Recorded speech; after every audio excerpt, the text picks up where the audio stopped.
ভয়াবহ বন্যার কবলে ফেনী। হু হু করে পানি ঢুকছে বাংলাদেশে।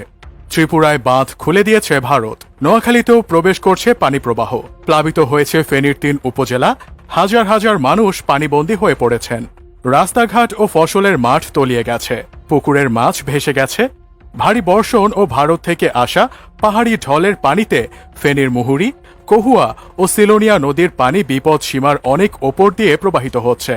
নদীর পানি উপচে বন্যা পরিস্থিতির অবনতি ঘটিয়েছে বলে জানাচ্ছেন স্থানীয়রা। পরশুরামে বন্যায় ভেসে গিয়ে নিখোঁজের খবরও শোনা যাচ্ছে। ফেনী পরশুরাম আঞ্চলিক সড়কে সব ধরনের যানবাহন চলাচল বন্ধ রয়েছে। কয়েকটি ডিঙি নৌকায় লোকজনকে উদ্ধার করে আশ্রয় কেন্দ্রে নেওয়া হলেও নৌকার পরিমাণ প্রয়োজনের তুলনায় নগণ্য। তাই বেশিরভাগ মানুষ এখনও পানিবন্দী। দুর্গতদের উদ্ধারে ফায়ার সার্ভিসের কর্মীরা কাজ করছেন। সহযোগিতায় নেমেছে সেনাবাহিনী ও কোস্টগার্ডও।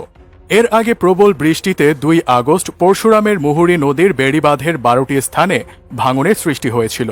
এরপর গত ৩ দিনের ভারী বৃষ্টিতে মুহুরী নদীর বাঁধের ওপর দিয়ে পানি প্রবাহিত হয়ে ৩ উপজেলার ৯০% এলাকা ডুবে গেছে।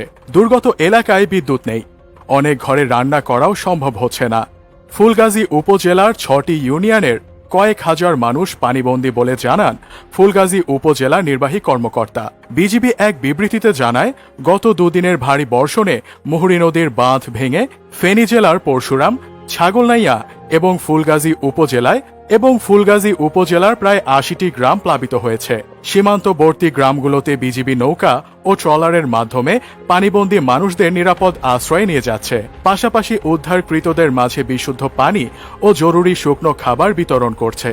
অন্যদিকে নোয়াখালীতে ফেনীর মুহুরী নদীর পানি ঢুকছে। এতে নোয়াখালীর ৯টি উপজেলায় বন্যা পরিস্থিতির অবনতি হয়েছে। পানিবন্দী হয়েছেন প্রায় ২০ লাখ মানুষ। ব্রাহ্মণবাড়িয়ায় আখাউড়া স্থলবন্দরও তলিয়ে গেছে। পানি উঠেছে অন্তত ১০ গ্রামে। ওদিকে কয়েকদিনের টানা বৃষ্টিতে ভয়াবহ বন্যা দেখা দিয়েছে ভারতের ত্রিপুরা রাজ্যে। এতে অন্তত ৭ জন নিহতের খবর পাওয়া গেছে। নিখোঁজ রয়েছেন আরও ২ জন। বন্যার কারণে ডুম্বুর জলবিদ্যুৎ প্রকল্পের বাঁধ খুলে দিয়েছে কর্তৃপক্ষ। এর ফলে প্রবল বেগে পানি ঢুকে পড়ছে বাংলাদেশে। ভারতীয় গণমাধ্যমের খবরে জানা যায়, ত্রিপুরার ৪টি নদীর পানি বিপদসীমার ওপর দিয়ে প্রবাহিত হচ্ছে। এতে অন্তত ৫,৬০০ পরিবার সে স্থান ত্যাগ করতে বাধ্য হয়েছে। ত্রিপুরার ভেতর দিয়ে প্রবাহিত হয়ে হাওড়া নদী বাংলাদেশের ব্রাহ্মণবাড়িয়ায়, ধলাই নদী মৌলভীবাজারে, মুহুরী নদী ফেনী জেলায় এবং খোয়াই নদী সিলেটে প্রবেশ করেছে। এছাড়া ত্রিপুরায় উৎপত্তি হওয়া গোমতী নদী ১৫০ কিলোমিটার অতিক্রম করে কুমিল্লা হয়ে বাংলাদেশে প্রবেশ করেছে। ফলে ডুম্বুর বাঁধের গেট খুলে দেয়ায় হু হু করে পানি ঢুকছে কুমিল্লা অঞ্চল।